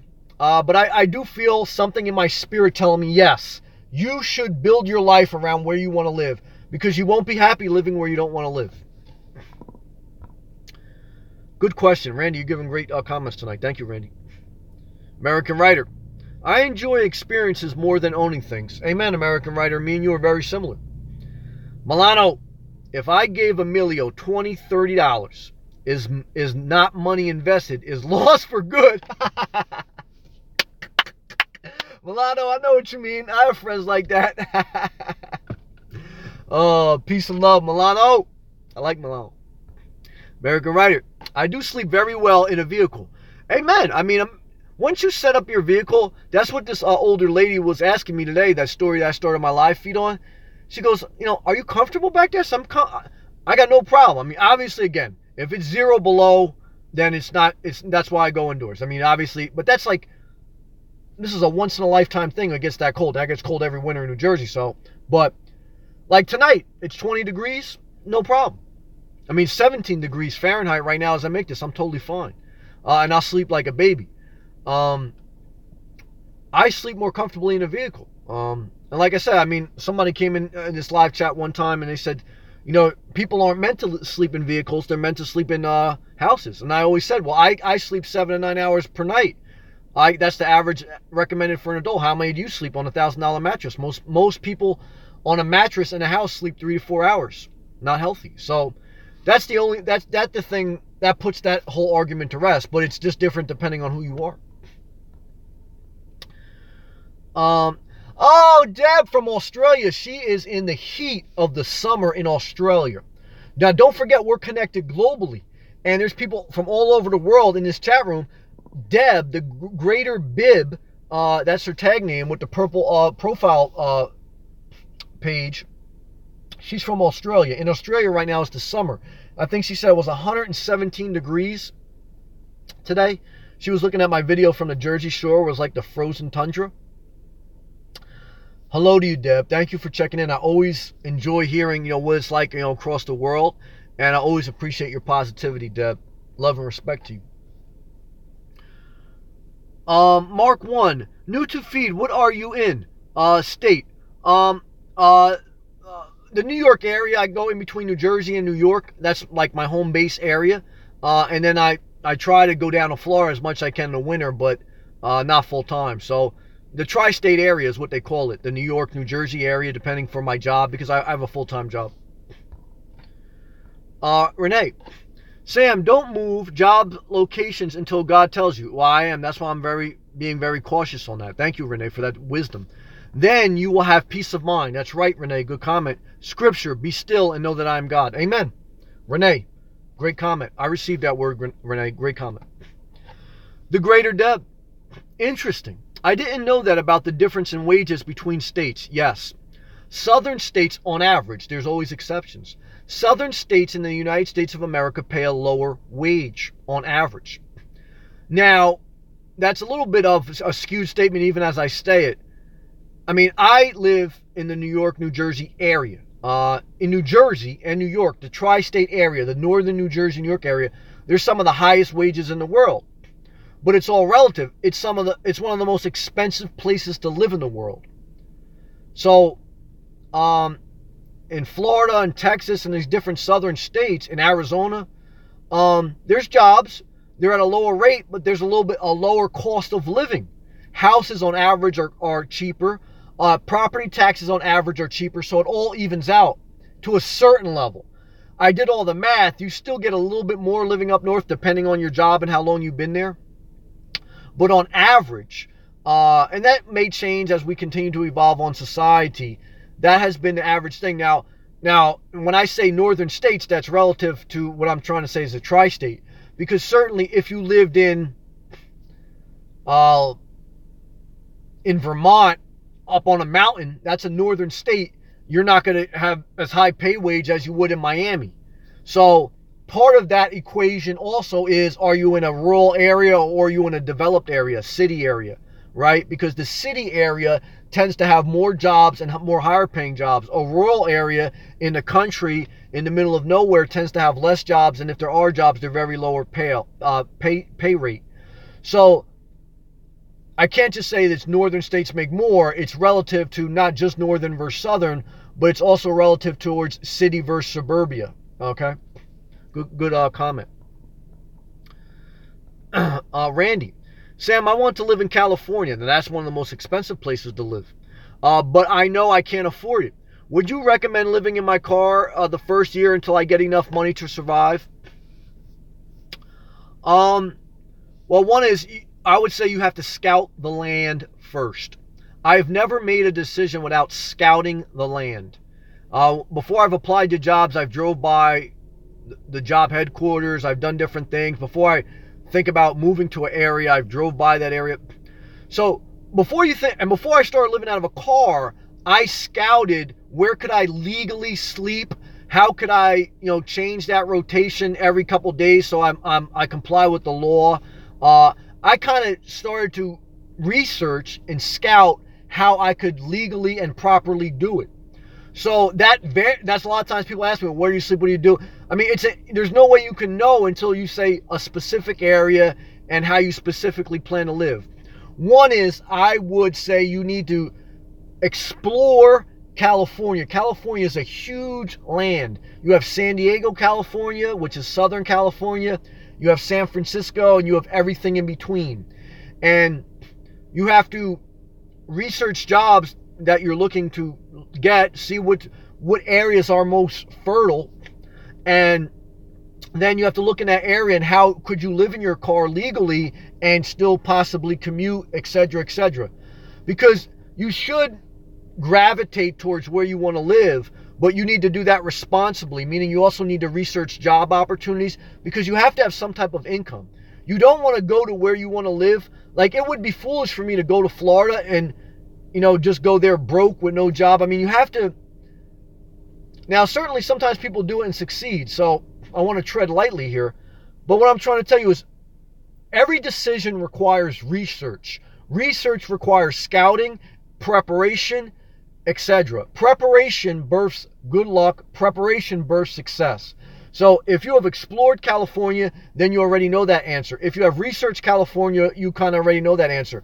And then you just have to, once you've done your research, once you've done your planning, then you just have to jump out of the window. But when you jump out of the window, you're not doing it without a parachute when you've done researching and planning.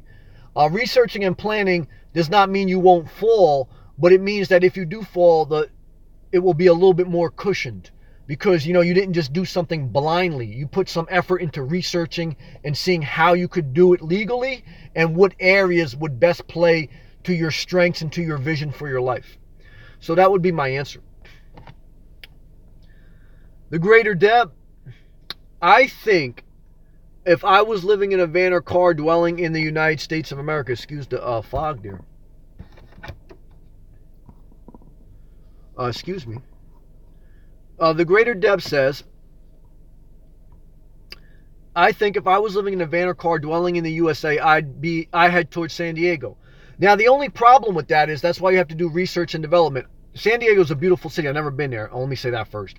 Know people that have, but I know someone that lives in that area. And when I first started the channel, they messaged me and said they were thinking of doing that. The problem is, it's very hard for a nomad to live in that area because there's a lot of restrictions around living in your car legally. So you'd have to be a stealth camper, and you'd have to do, you can't just camp out in your car legally in the middle of San Diego. You'd have to, travel into the city every morning. And so that's something you'd have to think about. San Diego, certainly you can do it, but I more lean towards the way you want to be legal and compliant. You certainly can't just park an RV wherever you want in San Diego. You have to you have to stay at a campground, and then you have to calculate cost. And if you are going to do a car or van, like I say, you want to figure out some type of way where you can do it legally. Whether you're going to do rest stops, whether you're going to do campgrounds, whether you're going to do Walmarts. But I'm sure San Diego, just like Florida, a lot of their Walmarts don't allow overnight camping. So you may have to look at paying for a campground for $20 a night. You may have to look at rest stops. You may have to look at, do they have, government land, the BLM land, do they have any close to San Diego? Like in Florida, they have some free preserves where you can camp for up to 14 days, but they're not close to Miami. They're about an hour and a half away from Miami. So the same thing with San Diego. I'm sure there's some BLM land, some camping land that you can do free, but it's probably a couple hours away from San Diego, and you have to commute there every morning. And then you have to calculate the amount of money you're spending on commuting. So you see how it's all relative, and you can't just say, well, I want to live here without researching and without doing your planning. Researching and planning is key to any decision. The Greater Deb, because of the climate and weather in San Diego, but I don't know what the cost of living is there. Yeah, San Diego is one of the most expensive places to live in the United States of America because of those reasons, because of the climate, weather, etc. And that's why it's also not nomadic friendly to the point of legally. There's a lot of nomads in San Diego. There's a lot of nomads in Florida. But the problem is you have to do a lot of moving to be legally parked because they attract a lot of people living out of their cars and vans, and the states and the municipalities don't want people just everywhere living out of their cars and vans. So you have to move a lot, and you're not going to be able to set up camp as easily. That's why, like, if you go in the middle of nowhere, you can more easily find somewhere to camp out because towns love to have you there. That you're their economic boom. In San Diego, they don't need your economic boom because they already have all these people. You understand? So it's always a counterbalance. The Greater Deb, did you say that lady asked about your welfare there in the Jeep? Well, yeah, she approached me, and she was just first she complimented me on my car. Then when she looked in my car, she goes, "Do you live in your car?" I said, "Yeah, I do." And she goes, "Really?" She goes, "You know what? I actually thought about that myself once my husband died." But she said she had an overwhelming task to downsize. She had an overwhelming task to downsize, and she was a little bit apprehensive about whether she would get a van or RV. So, and then that evolved into her sharing about her children. She goes, "My children don't even visit me anymore," etc., etc. And then she started sharing on various topics. But what she told me was at the age of 69, as her health starts to deteriorate, she said, "Let me tell you this, do what you want while you're young. Because as you get older, you're going to be limited." And she goes, "I give you credit." And that's life lesson right there. It's a life lesson. Seize the moment. Time waits for no man or no woman. Don't be irresponsible. I'm not irresponsible. Believe me, you know where I'd be if I want to. So prepare, research, but also urgency.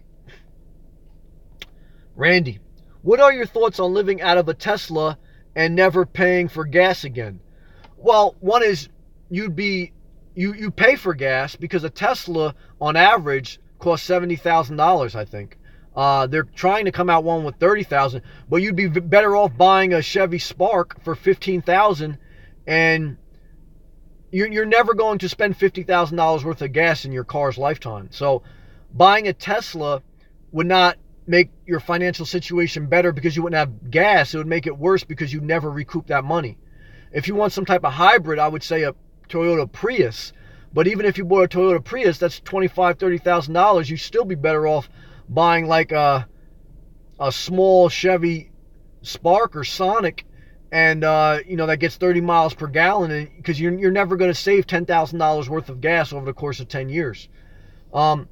But if you did do a hybrid, I would say a Toyota Prius over a Tesla, if you were concerned about financial. If you have all the unlimited financial resources in the world and you wanted to buy a Tesla just because you want one, I would say God bless. But you're not going to save the amount of gas money once you buy a $70,000 car. You'll never save that amount of gas over the course of that lifetime. And then not to mention the maintenance costs on that, etc., etc. It would never pay for itself. Same thing with solar. Solar doesn't pay for itself. It's just an illusion. Average solar, like 2 suitcases, is like $1,500 or something like that, after you include the batteries and the hookups and everything. And what are you charging? Your phone and your laptop? You can't run air conditioning on solar. You can't run heat on solar. It's really just an illusion, just like it's a trendy hippie movement. But really, in most cases, solar never pays for itself. It's just something people want so they can boondock. But you don't get any air. You don't get any cooling. All you get is charging your electronics and maybe a fan. and then you have to park in the sun for 8 hours every day just to get to that point. So I think solar and I think Tesla is still not cost effective for the average person, in my opinion. I always say do whatever you want to do with your life. The Greater Deb, yep, bloody hot. Yeah, Greater Deb is in Australia, I believe Melbourne, Australia. Now, truth be told, we have a Melbourne, Florida, and there's also a Melbourne, Australia. There's 2 different towns, same thing. Antonio, hey Antonio, what's up? He retracted his message. Hey, blessings to you, brother. The Greater Deb, yep, 117 degrees, he says, yesterday in Sydney. The Greater Deb, but not here where I'm in Brisbane, if I'm pronouncing that right. Milano, your father is in good financial today? Yeah, he's good. He retired with a pension. He was a union worker. He retired with a good pension, and his father left him a little bit of an inheritance that he fought with his sister. He never spoke to his sister again. So he's okay. I mean, he's not wealthy, but I would say he's a middle class, on the upper middle class, retired with a pension, security. But it's all relative. I mean, he has a Cadillac. He has like a paid off home. But is he happy? In my opinion, no. But he should do what he wants. But I would say middle class, older generation, pension protected retiree. So he's certainly not destitute or poor.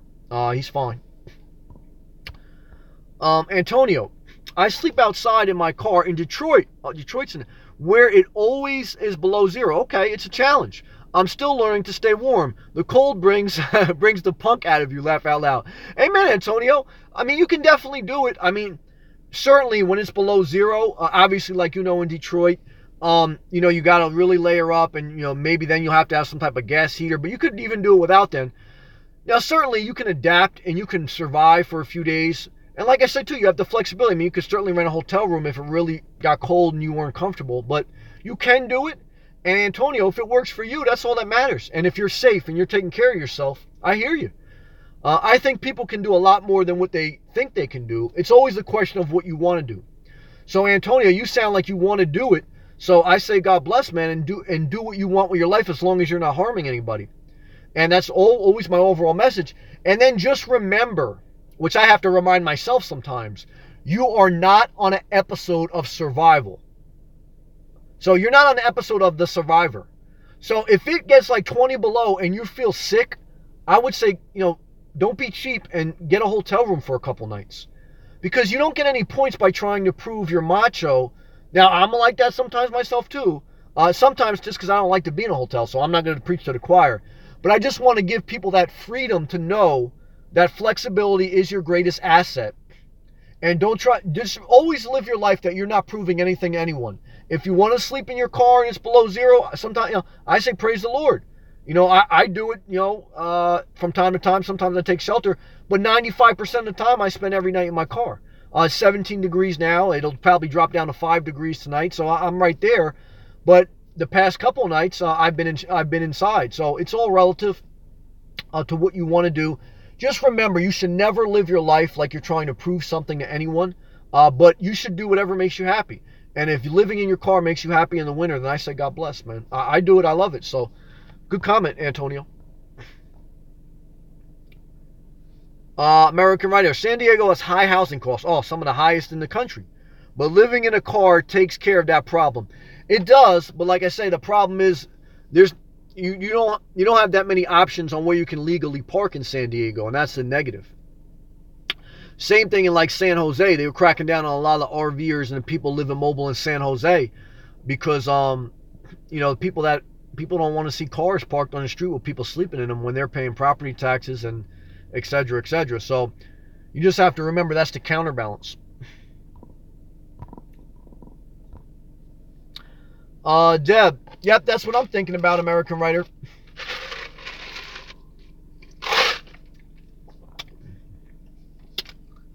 American writer, I'm just 2.5 hours from there at the moment, and I do love San Diego. I would like to visit San Diego. I've never been there. I do know some people that are from that area. So that's cool. I mean, if you're American writer, if you're 2.5 hours away from there, I mean, you could easily do day trips. That's cool. If I was 2.5 hours away from Florida, I would be there probably every weekend or every day I can be down there.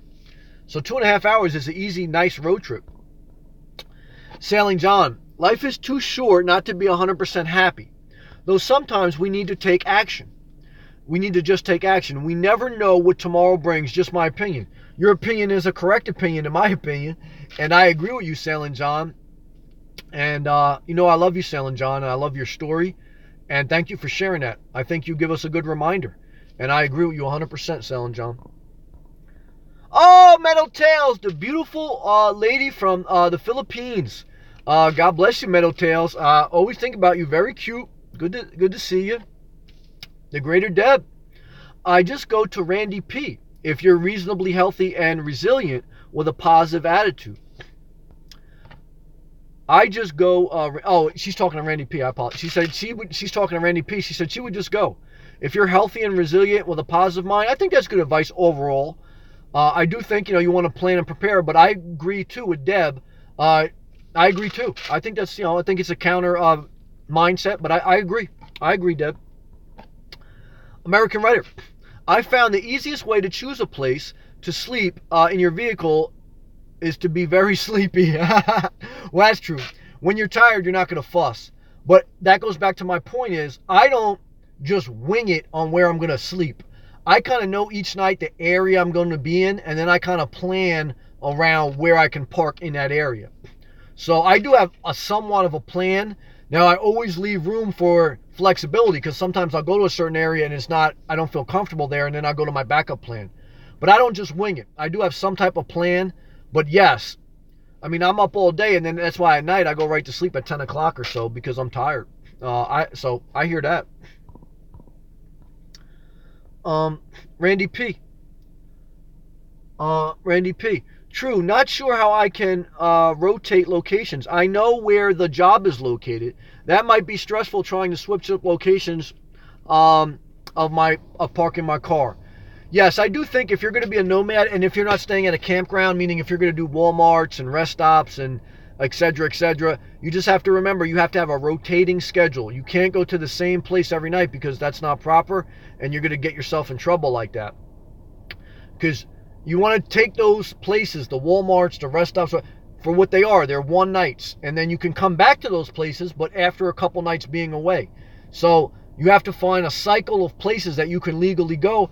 And that way, you don't ever have to worry about an extra burden of you being in trouble because you're not. You're doing things legally and you're doing things the right way. And that's for me. Everyone should do whatever they want. But for me, it just gives me more peace of mind because I just want a peace of mind. I want to live peacefully. I'm not trying to bother anybody. I'm not trying to cause any problems.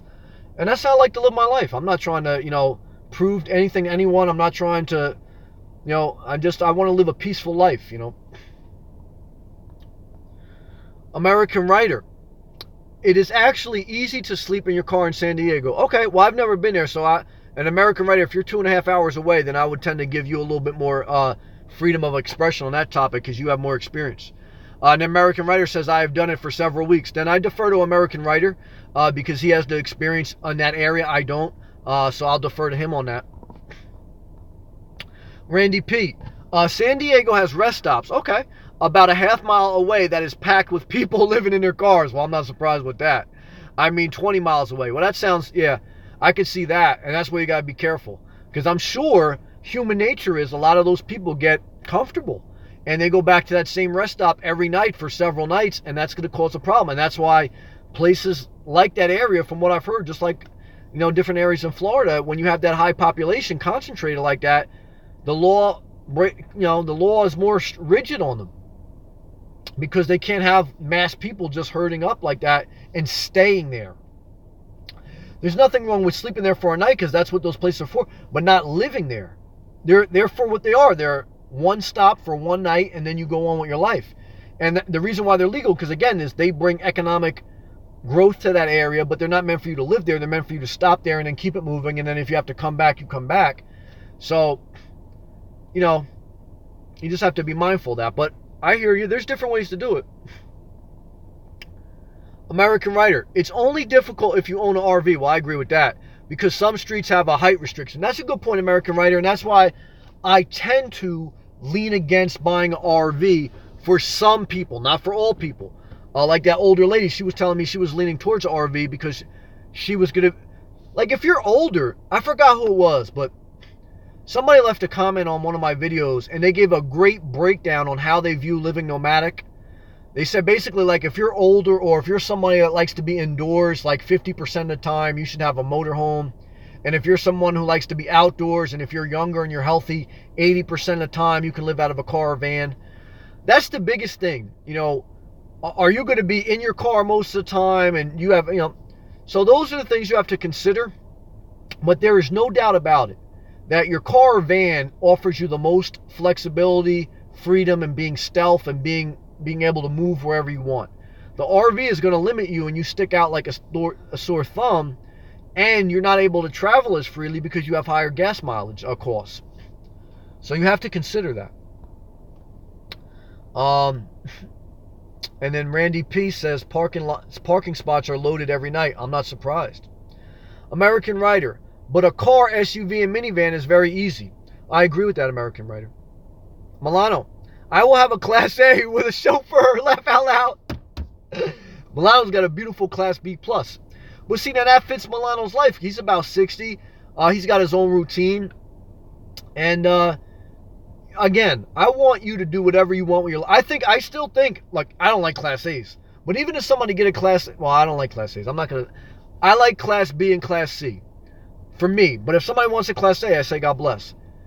I like cars and vans first. But if and when I got older, I would look at a Class B or Class C.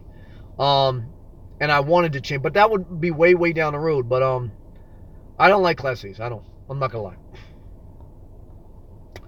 The Greater Deb. That's interesting about the lady.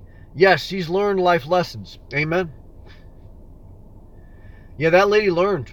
I mean, she's still learning because I saw a lot of pain in her spirit. I saw a lot of hurt. I saw a lot of regret. But I'm thankful that I think that 5-minute conversation brought some healing and I learned something. And I was thankful that she stopped. Even though I was pissed that she parked next to me, I'm thankful that she stopped. You understand what I'm saying? It was a blessing to me. And that's why I wanted to share it with you.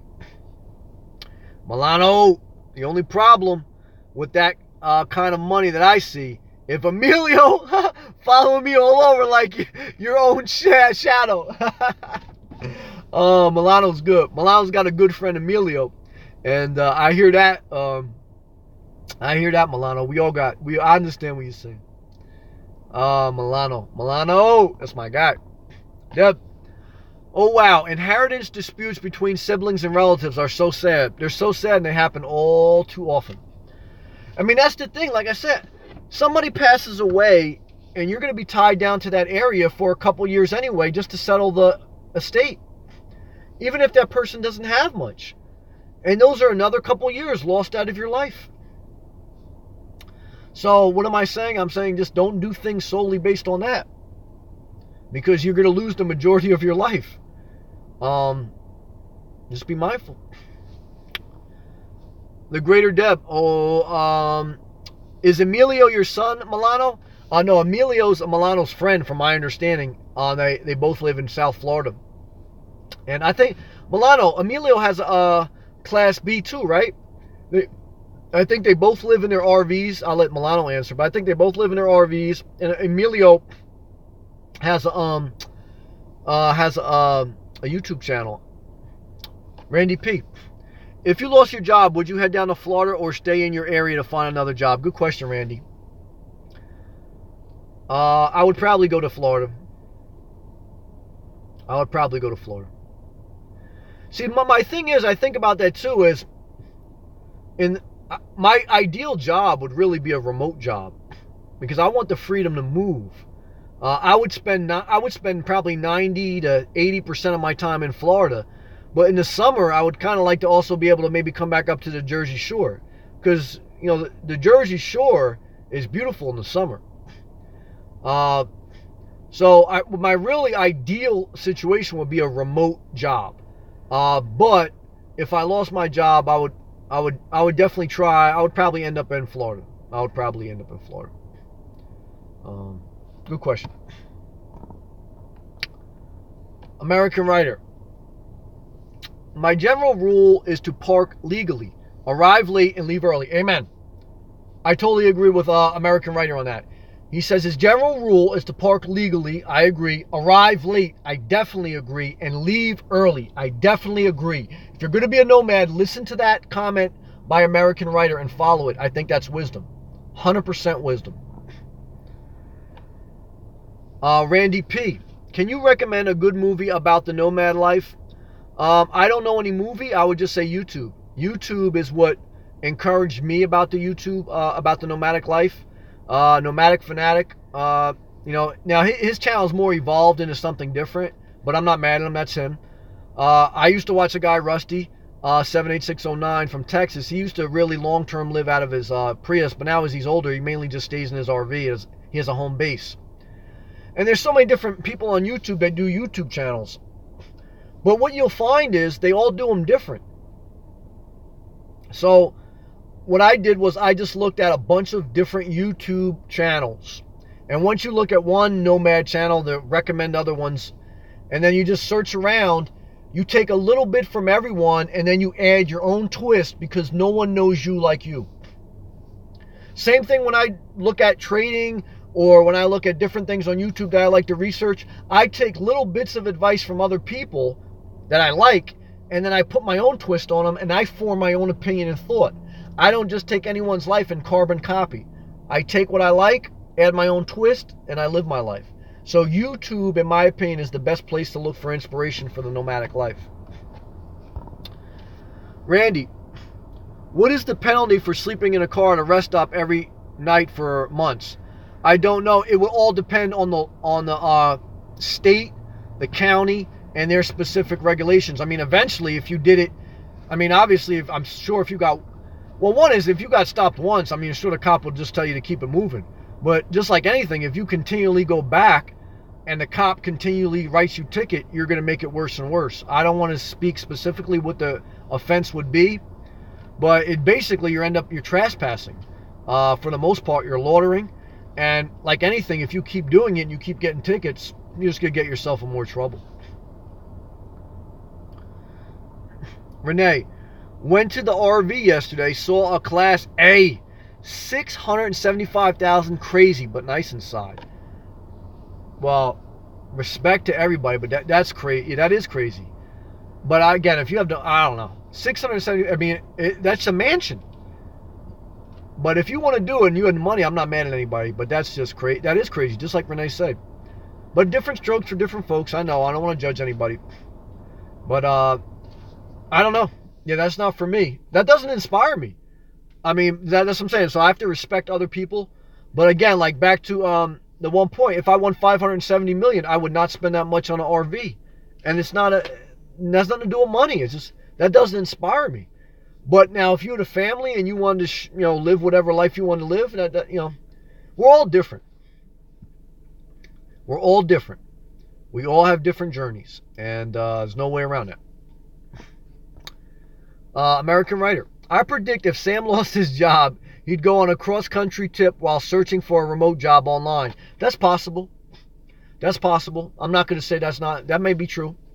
American writer. Randy, in Arizona, you get the, oh, God forbid, electric chair, lethal injection. Just kidding. God forbid. I hear that. He's laughing up loud. American writer. Randy, Sam, I'm getting overweight. Do you have any thoughts on a liquid diet? I don't have any thoughts on a liquid diet. I just have, my general rule is a plant-based diet.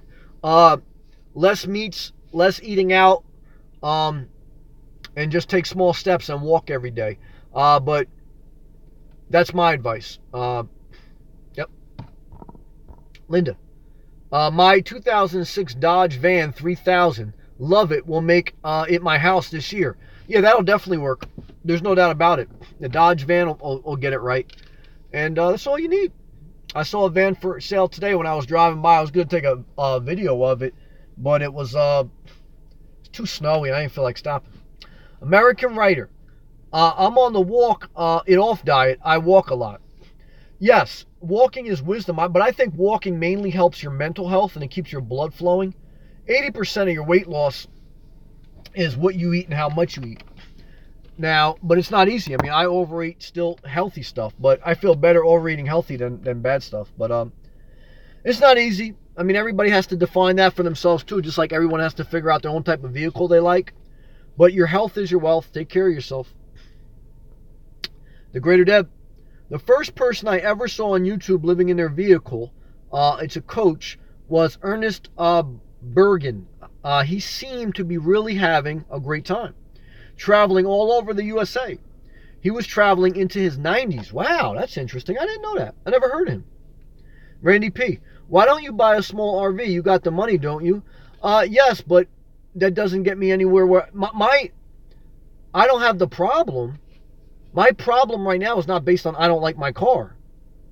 I'm happy in my car. I mean, are you watching any of the videos? I mean, I think I went through this a little bit time. I mean, I think, I think I know where that one's going.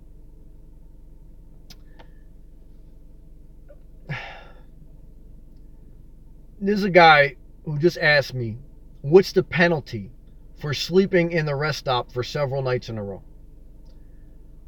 I mean, there's a certain point where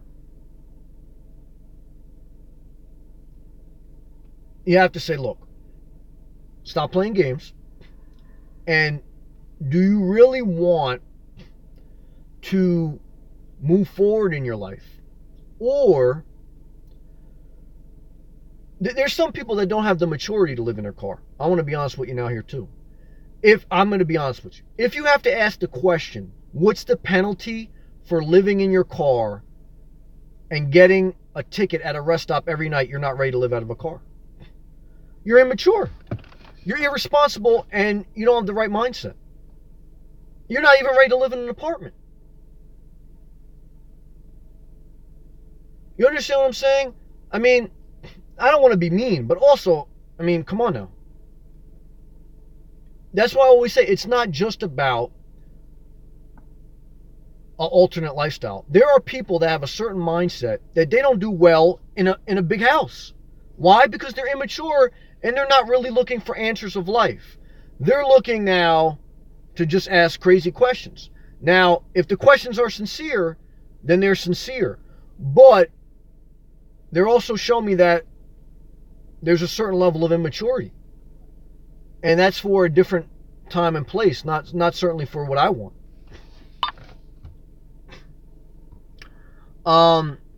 Laugh out loud.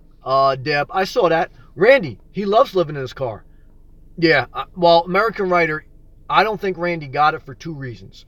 One is I don't think Randy watches this channel. And two is I think there was starting to get a level of immaturity with the questions and with the context. I mean, when I heard that what's the penalty for staying, I just think it was going in a bad place. That's my feeling. I could be totally wrong. Could have been sincere questions. But that's what I try to look at. What's the mindset that I'm dealing with here? You know what I mean? It's like, that concerns me sometimes when I see people like playing games. You understand what I'm saying? And I'm trying to say, is this person playing games or are they being sincere? I don't know. So it's a little suspect to what I'm saying. Meadow says, eating slowly normally. Appetite diminishes after 15 minutes of eating. Just a suggestion to lose weight. No, it's a good suggestion. I mean, look, losing weight is one of the hardest things in the world to do. So there's no easy answer. There's no one answer. Every small step to a better life is wisdom. Taking care of your health, however you want to do it. But I agree. Sometimes I eat very fast. American Writer, Sam, he seemed to be either playing games or struggling. I agree. Yeah, he was. I don't know which it is. That's why I tried to. There was a couple questions. Just like, I've been through this so many times now as part of YouTube. I see a couple questions that are borderline, either immature, borderline sincere, struggling, and borderline legit. And it's tough to discern what it is. That's why I let things go a little bit. But then when I see a pattern of playing games, I just cut off because, like I said from the one guy from Detroit, my life and your life should never be about trying to prove something to anyone. If it is, then it's just not the right relationship. And a person's, well, I don't want to go overstay. I would just say that, period. Renee, at the RV show, I also saw a Class B 2018 Hummer Corrado, about $57K. That's pretty reasonable. Doing more research, but definitely better price for me. That's the cheapest I saw a Class B, right around $60,000, and I'm sure you could probably negotiate that. Class C too. So yeah, that's an option. That's an option.